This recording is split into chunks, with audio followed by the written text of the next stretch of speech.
Ladies tailor. एक गांव में मायानंद नाम का व्यक्ति टेलरिंग की दुकान चलाता था। वो मर्दों के पैंट और शर्ट सीता था। कुछ दिनों बाद उस गांव के लोग ऑनलाइन में ही कपड़े खरीदने लगे। इसका नतीजा ये हुआ कि मायानंद के टेलरिंग शॉप पर कोई नहीं आता था। एक दिन उस दुकान का मालिक चंपालाल मायानंद के पास आया और देखो भाई मायानंद, तुम अच्छे आदमी हो, इसलिए मैं तुम्हें रेंट ना देने पर भी कुछ नहीं कहता था, लेकिन लगता है कि अब तुम्हारा धंधा चल नहीं रहा है, इसलिए अब तुम ये दुकान खाली करो और कोई काम ढूंढ लो। मायानंद, वो क्या है ना कि आप सच कह रहे हैं, आजकल कोई कपड़े सिलाता ही नहीं है ना। और जहाँ तक नौजवानों को सवाल है, वो शॉर्ट्स और टी शर्ट के अलावा कुछ पहनते ही नहीं है ना। अब ऐसे में मेरे जैसा टेलर कैसे गुजारा करेगा बताइए, है ना। वो क्या है ना कि आपने जैसे कहा मैं दुकान खाली कर दूंगा, है ना। इस तरह मायानंद ने टेलरिंग की दुकान बंद की और घर में चिंतित बैठा रहा।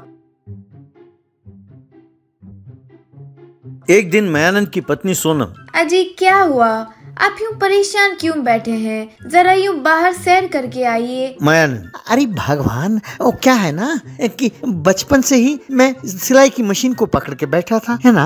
अब वो क्या है ना कि टेलरिंग के अलावा मुझे कुछ और आता नहीं है ना। अब वो क्या है ना कि ये काम मेरा बहुत पुराना हो चला है ना। और कोई कपड़े सिलाने मेरे पास आता नहीं है ना। अब कपड़े सीने के अलावा मैं और कोई काम कर सकता नहीं, है ना। तब सोनम, अजी मेरी बात सुनो, माना कि मर्द सारे कपड़े रेडीमेड खरीदने लगे हैं, लेकिन औरतें अब भी सिलाई कराती है और ना ही ये बदलेंगी, क्योंकि औरतों के कपड़े रेडीमेड में नहीं मिलती। अगर मिल भी जाए तो साइज ठीक नहीं होते और वो परेशान होती रहती है। इसीलिए आप लेडीज टेलर बन जाइए और हाँ, अपने लिए साइकिल वाली सिलाई मशीन तैयार कर लीजिए। उसे आप गाँव के चौपाल में भी खड़ी करके अपना बिजनेस कर सकते हैं और आपके दुकान का किराया भी बच जाएगा। दयानंद, अरे वाह, ये तो तुमने बहुत अच्छा आइडिया दिया है ना।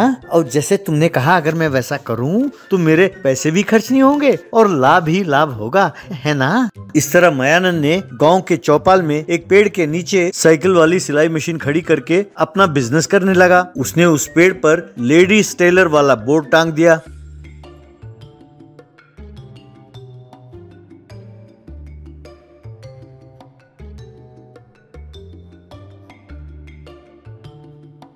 पहले दिन एक लड़की आई और उसे 2 कपड़े देकर, भैया क्या आप मेरे लिए 2 चूड़ीदार सी के दोगे इस कपड़े से। मायानंद ने उस ड्रेस मटेरियल को जांचा। बहन, ये जो तुमने बॉटम वाले कपड़े दिए है ना, उससे मैं 2 टॉप सी कर दूंगा, है ना। इस तरह तुम्हारे 4 कपड़े हो जाएंगे, है ना। वो जो तुम्हारे पुराने लेगिंग्स है ना, तुम उसे पहन सकते हो नीचे, है ना। तब वो लड़की, अरे वाह भैया, आपने तो कमाल का आइडिया दिया है। वो जो दूसरे गली में दर्जी रहता है, वो बचे हुए कपड़ों से अपने पत्नी के लिए सलवार कमीज सी कर देता है। आप बहुत अच्छे हो भैया। इस तरह मायानंद ने उन कपड़ों से 4 ड्रेस सीके उसे दिया। उस लड़की ने खुश होकर मायानंद को पैसे दिए।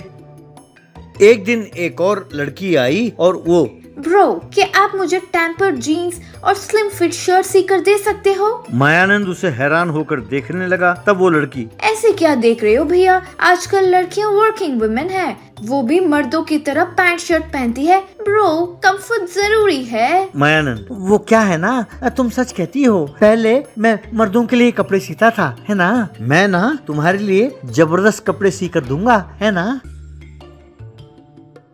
इस तरह मायानंद औरतों के लिए पैंट शर्ट भी सीकर देने लगा। एक दिन एक आदमी आया और कहने लगा, मेरी पत्नी कहती है कि आप बहुत अच्छे कपड़े सीते हैं। मैंने एक मल्टी स्पेशलिटी हॉस्पिटल बनाया है। हमारे लेडीज स्टाफ के यूनिफॉर्म का डिजाइन भी आप ही को करना होगा, मटेरियल और कलर भी आप ही को सेलेक्ट करना होगा।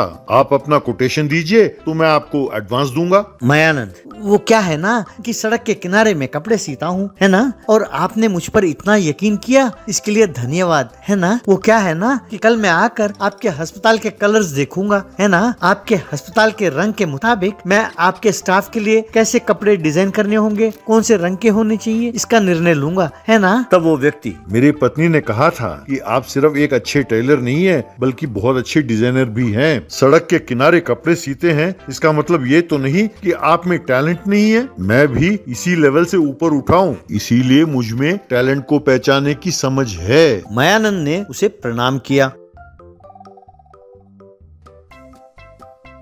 इस तरह मायानंद दिन रात उस साइकिल वाली सिलाई की मशीन में कपड़े सीने लगा।